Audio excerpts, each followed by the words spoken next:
Makosa 5 yanayofanya watu wabaki maskini, lakini hawayajui. Habari rafiki yangu, hii ni Ari Television, karibu sana. Leo nitakwambia makosa 5 ambayo watu wengi wanafanya kila siku bila kujua, na makosa hayo ndiyo yanayowafanya wabaki maskini kwa muda mrefu. Cha kushangaza zaidi ni kwamba makosa haya yanaonekana kuwa ya kawaida sana. Watu wanafanya kila siku na wanafikiri ni jambo la kawaida kabisa.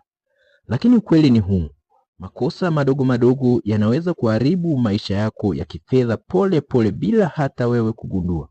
Kwa hiyo, kaa mpaka mwisho wa video hii kwa sababu kosa la mwisho linafanywa karibu na kila mtu na linaweza kubadilisha maisha yako kama ukiliacha kuanzia leo.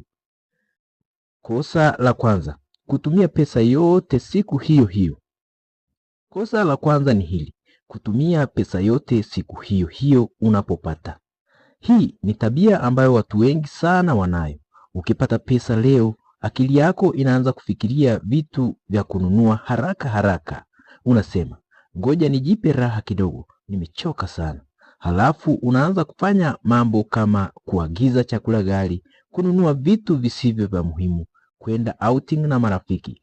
Baada ya siku 2 au 3, mfuko tayari umekuwa mtupu. Na hapo ndipo unaanza kusema, jamani, pesa inaisha haraka sana siku hizi. Lakini ukweli ni kwamba si pesa inaisha haraka. Tatizo ni jinsi tunavyoitumia. Watu wengi waliofanikiwa kifedha hawatumii pesa yote mara moja. Wana tabia ya kugawa pesa yao mapema. Sehemu ya matumizi, sehemu ya akiba na sehemu ya uwekezaji. Kwa hiyo, ukipata pesa jaribu kujizuia kutumia kila kitu siku hiyo hiyo. Kosa la pili, kuishi maisha ya watu wengine.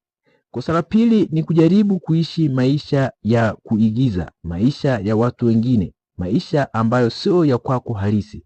Hili ni tatizo kubwa sana kwenye jamii yetu na kwenye mitandao ya kijamii.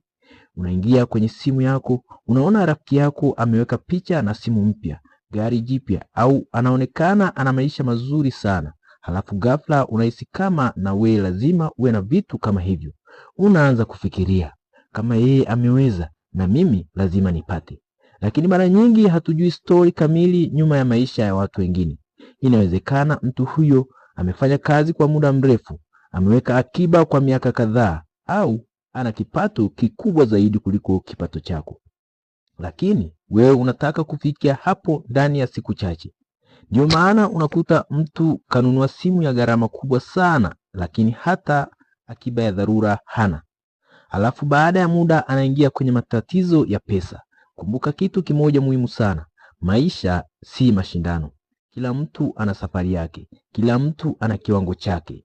Kosa la 3, kutopanga matumizi ya pesa. Kosa la 3 ni kutokuwa na mpango wa pesa zako. Watu wengi hawajui pesa yao inaenda wapi. Hajawahi kupanga bajeti ya mwezi, ya wiki, au hata ya miezi 2 au 3. Unapokea pesa, alafu unaanza kutumia tu bila mpango maalum. Mwisho wa mwezi unaanza kushangaa, lakini pesa yangu imeenda wapi? Ukweli ni kwamba kama huna bajeti, pesa inaweza kuisha bila hata kugundua. Watu waliofanikiwa kifedha huwa na tabia ya kupanga pesa yao mapema. Wanajua kabisa kiasi gani kitaenda kwenye chakula, kiasi gani kitaenda kwenye usafiri, kiasi gani kitaenda kwenye akiba. Hii inawasaidia kudhibiti matumizi yao na kudhibiti matumizi yasiyo ya lazima. Kwa hiyo, jaribu kwanza kuandika matumizi yako hata kama ni kwenye simu au daftari. Utashangaa kuona pesa ngapi ilikuwa unapoteza bila kujua. Kosa la 4, kupoteza muda bila kujifunza kitu kipya. Kosa la 4 ni kupoteza muda mwingi bila kujifunza kitu kipya au mambo mapya. Leo tuna bahati sana kwa sababu elimu iko kila mahali. Kupitia simu yako unaweza kujifunza. Unaweza kujifunza biashara, ujuzi mpya na njia za kupata pesa. Lakini watu wengi wanatumia muda wao mwingi kufanya nini? Kuscroll mitandao ya kijamii kwa masaa mengi sana. Unaweza kukaa kwenye simu masaa 4 au 5, lakini mwisho wa siku hujajifunza kitu kipya.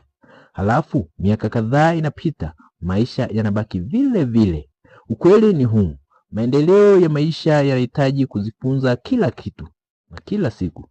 Hata kama ni dakika 20 tu kwa siku, jaribu kujifunza kitu kipya. Baada ya mwaka mmoja unaweza kuwa umebadilika sana. Kosa la 5, kuogopa kuanza. Na sasa kosa la mwisho ambalo watu wengi wanafanya ni kosa hili. Kosa hili ni kuogopa kuanza. Watu wengi wana ndoto nzuri sana. Mtu ana idea ya biashara, mwingine ana idea ya channel ya video, mwingine ana ndoto ya kufanya kitu kikubwa maishani, lakini tatizo ni moja tu. Wanasema wataanza kesho. Kesho inakuja, bado hawajaanza. Mwezi unaisha, bado hawajaanza. Miaka inapita, bado hawajaanza. Ukweli ni kwamba hakuna mtu anayeanza akiwa tayari kwa 100%. Watu wengi wanaofanikiwa wanaanza hata kama wanaogopa kidogo. Wanajifunza njiani. Kwa hiyo, kama una idea nzuri, usiogope kuanza. Hatua ndogo leo inaweza kubadilisha maisha yako kesho. Kwa hiyo, rafiki yangu, kama umeona unafanya moja ya makosa haya, usijilaumu sana. Bado una nafasi. Bado una muda wa kubadilika. Habari njema ni kwamba unaweza kubadilika kuanzia leo. Anza kwa kubadilisha tabia moja tu na utaona tofauti kubwa kwenye maisha yako. Kama umejifunza kitu kwenye video hii, tafadhali bonyeza like, subscribe na share video hii kwa rafiki yako. Hii ni Ari Television. Karibu sana.